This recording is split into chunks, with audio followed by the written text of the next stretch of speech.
Hello everyone, இந்த வீடியோவில் ஒரு ஸ்கொயர் ஷேப் ஸ்டார் பேட்டர்னில் பவுண்ட்ரி எலமெண்ட்ஸை மட்டும் பிரிண்ட் பண்ண போகிறோம். பவுண்ட்ரி எலமெண்ட்ஸ்னால் இங்கே நல்லா பாருங்கள். இதுதான் வந்து பார்த்திங்கன்னா ஃபுல் ஸ்கொயர் ஸ்டார் பேட்டர்ன்.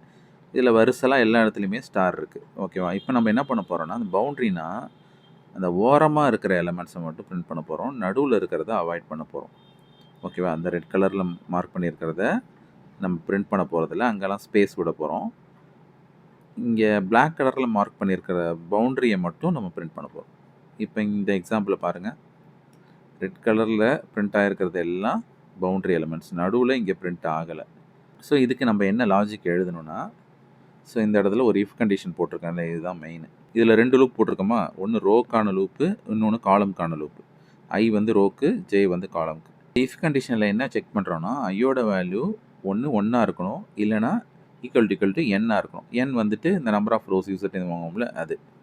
அதே போல் ஜேவோட வேல்யூவும் ஒன்றா இருக்கணும், அல்லது ஜேவோட வேல்யூ ஈக்குவல் டு என்னாக இருக்கணும். இது 4த்தில் ஏதாச்சும் ஒன்று சாட்டிஸ்ஃபை ஆகணும். நம்ம உள்ளே போட்டிருக்கிறது எல்லாமே ஆர் ஆப்ரேட்டர். அப்போ ஆறுனாலே இந்த இஃப் கண்டிஷனில் ஏதாவது ஒன்று ட்ரூவாக இருந்தாலும் நமக்கு அவுட்புட்டில் இந்த ஸ்டார் பிரிண்ட் ஆகும்.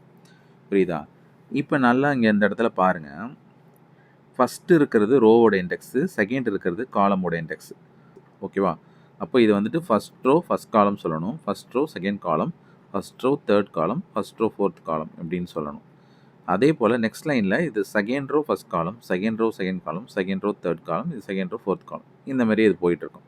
இப்போ நல்லா பாருங்கள், இங்கே இஃப் கண்டிஷனில் ஐயோட வேல்யூ ஈக்குவல் டு ஒன்றா இருக்கணும்னு சொல்லியிருக்கேன்னா, அப்போ ஐனாலே ரோ. இப்போ ரோவில் பாருங்கள், இங்கேயும் ஃபஸ்ட் ரோ, இங்கேயும் ஃபஸ்ட் ரோ, இங்கேயும் ஃபஸ்ட் ரோ, இங்கேயும் ஃபஸ்ட் ரோ. அப்போது இந்த ஃபஸ்ட்டு இஃப் கண்டிஷன் மேட்ச் ஆகும் இந்த 4 ஸ்டாருக்குமே. அதனால் இந்த 4 ஸ்டார் பிரிண்ட் ஆகிடும். அதே போல் இந்த சைடில் கவனிங்க,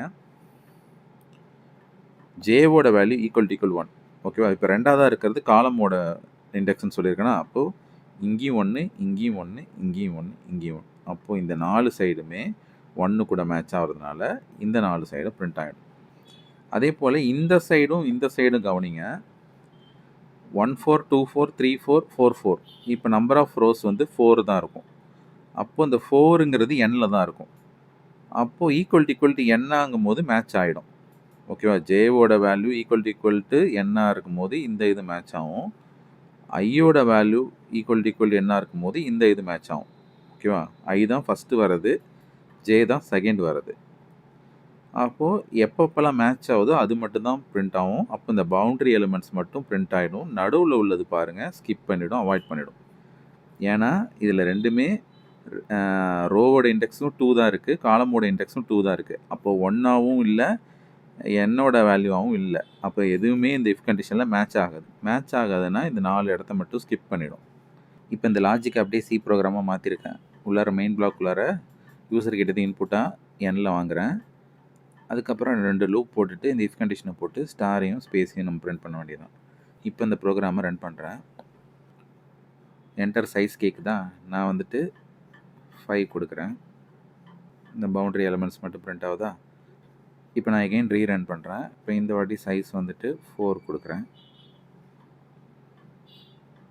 ஸோ எந்த இன்புட் கொடுத்தாலும் கரெக்டாக அந்த பவுண்ட்ரி எலிமெண்ட்ஸ் மட்டும் கரெக்டாக பிரிண்ட் ஆகும்.